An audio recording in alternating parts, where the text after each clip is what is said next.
大家好，我是牛奶。接上集讲到，薰儿同意萧炎的求婚，两人携手离开妖火空间。妖火平原2年前还是一片崇山峻岭，只因纪念妖火降世，山脉瞬间化为虚无。不过妖火肆虐过的地方却诞生了一种奇异晶石，妖火石充满着狂暴的火属性能量，这对于一些修炼火属性斗气的人以及炼药师来说无疑是宝贝。天府联盟占据着平原之中妖火石资源最为丰富的区域，其他人虽然眼红，但不敢有所动作。魂殿却是没这个顾虑，甚至还专门在平原之中建立了一座分殿，吸纳了不少眼红妖火石资源的其他宗派势力，只为与天府联盟作对。萧炎与薰儿刚出妖火空间就瞧见了一场大戏，魂殿之人意图掠夺一支天府联盟名下小队的劳动成果，该小队不愿放弃数月努力，准备拼死突围。魂殿队伍中一名老者吩咐下属将人都杀了，人头送去天府联盟。下一秒，老者的头就凭空飞起，挂人头送天府。现在的魂殿魄力不小啊！萧炎与薰儿的身影自无头老者身后缓缓显现，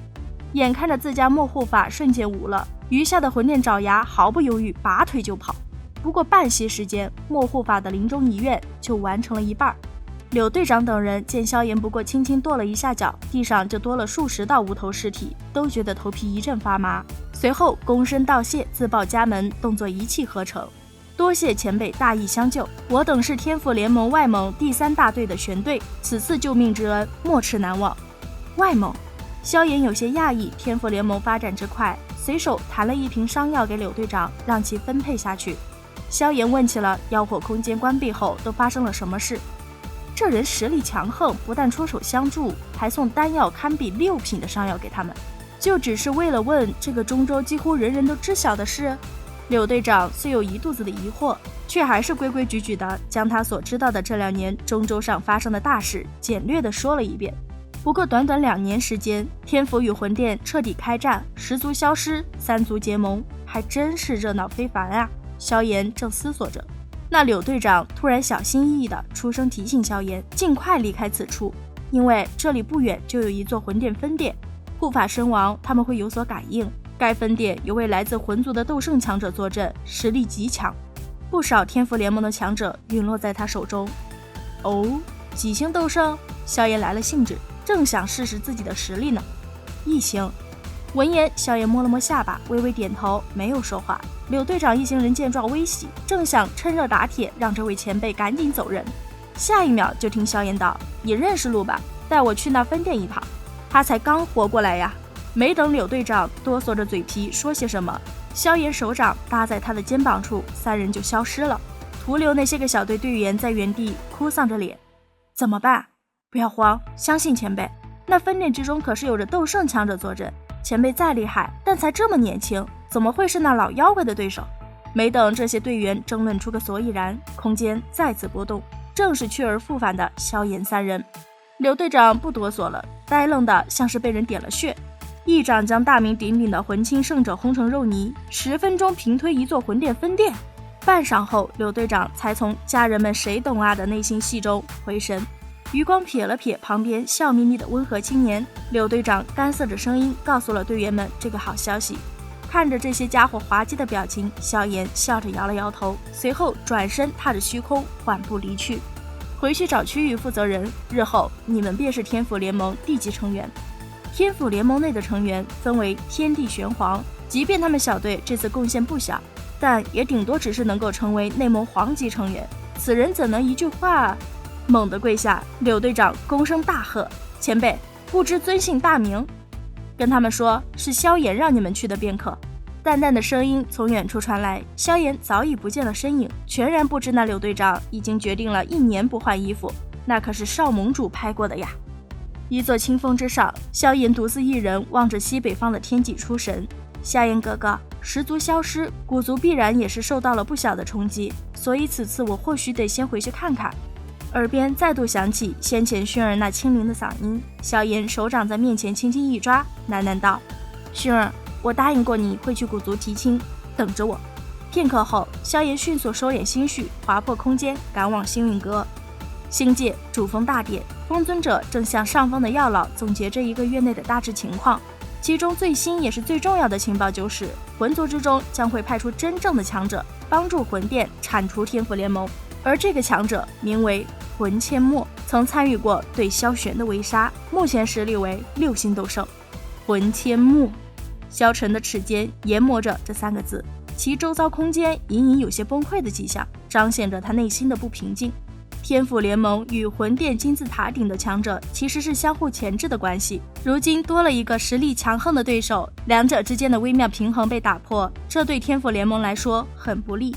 紫妍倒是一个绝大的助力，可毕竟太虚古龙一族的事儿并未完毕，他必须坐镇东龙岛，直到3岛被彻底铲除。魂阡陌可以请丹塔老祖出手，萧晨可以钳制住魂魔老人，可5星斗圣实力的魂殿殿主就落空了。一旦开战，他若是冲进天府联盟的人群，那将会是一场单方面的屠杀。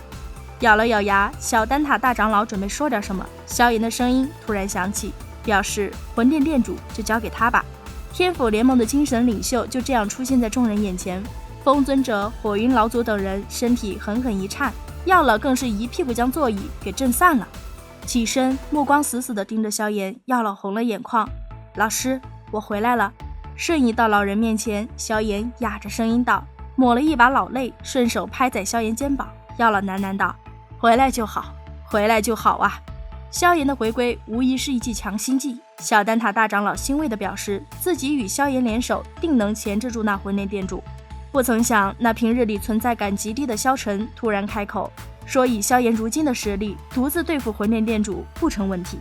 作为这里实力最强的人，萧晨的话自然是没人会不相信，竟然能在这么短的时间内提升如此之多。意识到萧炎定是将净莲妖火炼化了，药老失声询问萧炎，得到对方侥幸的肯定回答后，在场的众人都是倒吸了一口凉气。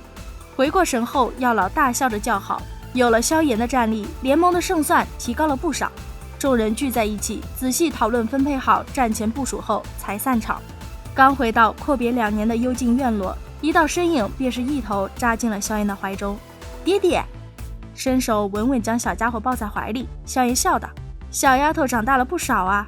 听说你回来了，她可是一直等到现在。”小医仙身着玄衣，笑盈盈地望着萧炎。斗圣了，单手抱着萧萧，萧炎望着小医仙笑道：“小医仙如今的实力的确已经达到了1星斗圣，这之中除了那滴妖圣精血的加持，当然也少不了小医仙本身的努力修炼。”说起努力修炼，彩铃当年进入9幽黄泉之后就一直未曾出关，期间小医仙与青灵虽每隔一段时间都会去看看，确定其气息没有异常，萧炎还是决定等解决完天府联盟的问题后，他就去一趟9幽地冥蟒族，毕竟已经快整整3年了。距离萧炎回归已经过去了5天，这期间星界外面风雨欲来的气息愈发沉重，萧炎却是守在那幽静院落之中，岁月静好，仿佛要把自己缺席的时间通通弥补给潇潇。2年时间，潇潇成长了不少，美人胚子的样貌也逐渐显现，她的实力更是突飞猛进，其修炼速度之快，就连萧炎都有些嫉妒。潇潇生来灵魂力量就强大无比，平日里还有药老他们教导指点，就连那异常古板孤僻的萧晨先祖对潇潇这个妮子也是极为的慈和，就差没把她一身斗气都传给后者了。想想自己乌坦城的开局，步步艰辛的走到今天这一步，萧炎有些郁闷。不过看到女儿的笑颜都不重要了。守着潇潇这几日，萧炎再度见到了青灵与天火尊者。青灵同样达到了1星斗圣的层次，平日里虽不管事儿，但在天府联盟中有着极高的地位。天火尊者也在药老炼制的丹药相助下达到了斗尊巅峰，虽说不知有生之年还能否踏入半圣，但天火尊者也已经很知足了。他本是丧命之人，如今不仅再度拥有肉体，实力更是远超生前巅峰水平，还有什么不满意的呢？天火尊者很洒脱，萧炎却是将这事儿默默记在了心中。药老不在的这段时间里，天火尊者作为他的良师益友，带他少走了许多弯路，滴水之恩当涌泉相报，他会想尽办法让天火尊者尽可能的突破到半圣的。温馨的时间是短暂的，天府与魂殿的宁静持续到第7天的时候，一封血色战帖被递到了萧炎的手上。天府萧炎，3日之后，陨落山巅，一决生死。战帖是冲着萧炎来的。魂殿的目的很明确，打掉天府联盟的精神支柱，天府联盟的士气自然就土崩瓦解了。